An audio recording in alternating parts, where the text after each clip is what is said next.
Obra tremenda, jovem livre de mania, Congregação Cristã no Brasil. Era uma tarde de sábado, o sol brilhava forte sobre a pequena cidade do interior de São Paulo, onde a Congregação Cristã no Brasil se reunia em um humilde salão de madeira, pintado de branco com bancos de madeira envernizada pelo tempo. O irmão Paulo, um jovem de 24 anos, sentou-se no último banco como sempre fazia, tentando esconder o desespero que o consumia por dentro. Seu coração batia acelerado, as mãos suavam frio, e uma voz dentro dele não parava de repetir: "Você não merece estar aqui. Você não é digno. Saia, saia agora." Era mais uma crise daquela doença que há anos o atormentava, uma luta invisível, mas real, que o fazia sentir-se preso em sua própria mente. A mania havia começado anos antes, ainda na adolescência. No começo eram apenas pensamentos acelerados, uma energia que não encontrava saída. Ele dormia pouco, falava sem parar, fazia planos grandiosos que nunca se realizavam. Os irmãos da igreja achavam que era apenas um jovem cheio de vida, mas sua mãe, Irmã Maria, percebia que algo não estava certo.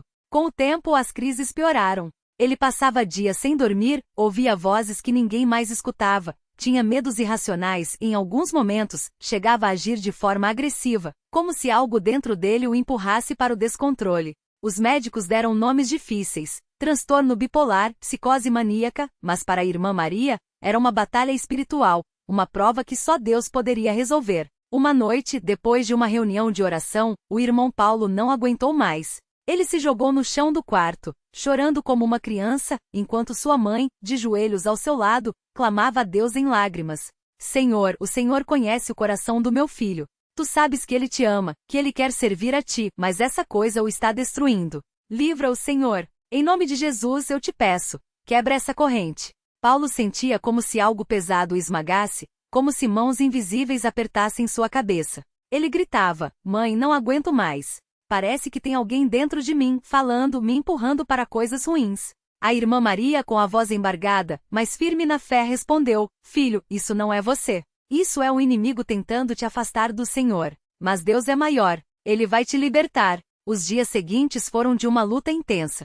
O irmão Paulo não conseguia mais ir às reuniões, pois as vozes se tornavam mais altas dentro do salão. Ele se sentia observado, julgado, como se todos soubessem dos seus pensamentos ruins. Sua mãe então chamou os irmãos mais velhos da congregação, homens de oração, que já haviam visto obras do Senhor em vidas quebrantadas. O irmão Antônio, um ancião de cabelos brancos e mãos calejadas pelo trabalho na roça, chegou à casa deles com a Bíblia debaixo do braço e um olhar cheio de compaixão.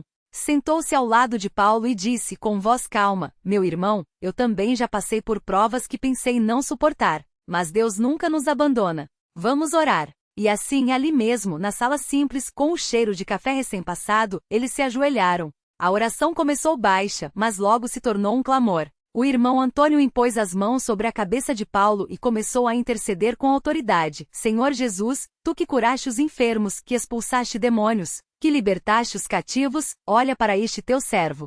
Ele é teu, Senhor. Não permita que o inimigo o destrua.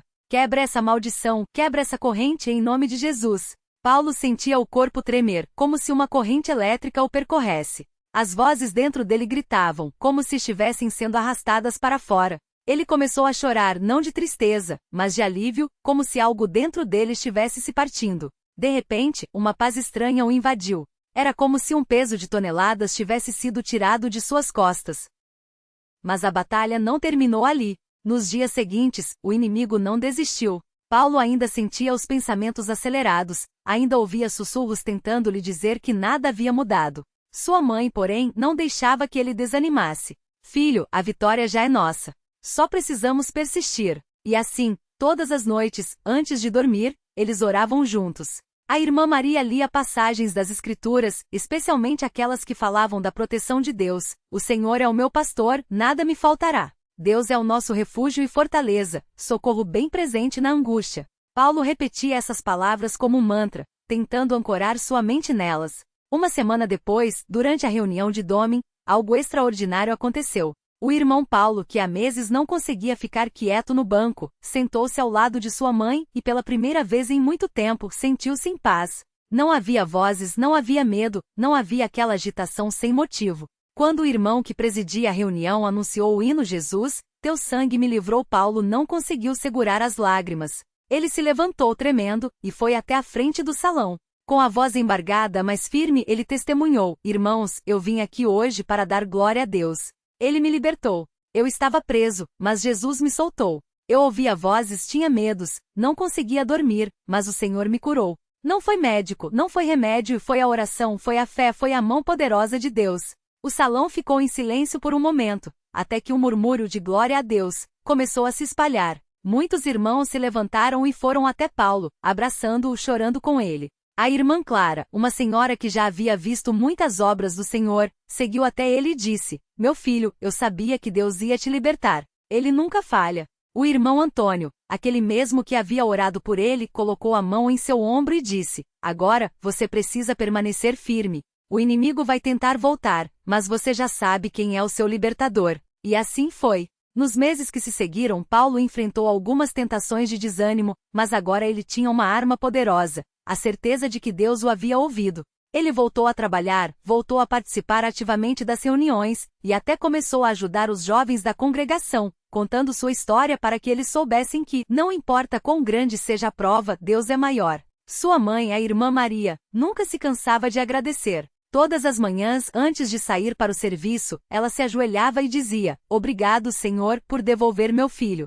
Obrigado por não me deixar desistir. Hoje, anos depois daquele dia de libertação, o irmão Paulo é um homem transformado. Ele ainda se lembra da dor, mas agora a usa para fortalecer outros. Sempre que algum irmão passa por uma prova semelhante, ele vai até eles e diz: Eu sei como é. Eu já estive lá. Mas Deus não nos deixa sozinhos. Ele ouve, ele liberta, ele cura. E quando perguntam como ele conseguiu vencer, ele responde com um sorriso: Não fui eu. Foi Jesus.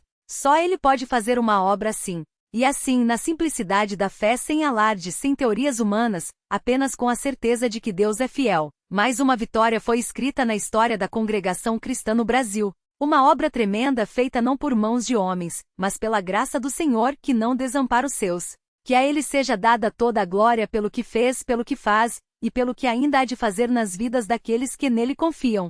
Amém.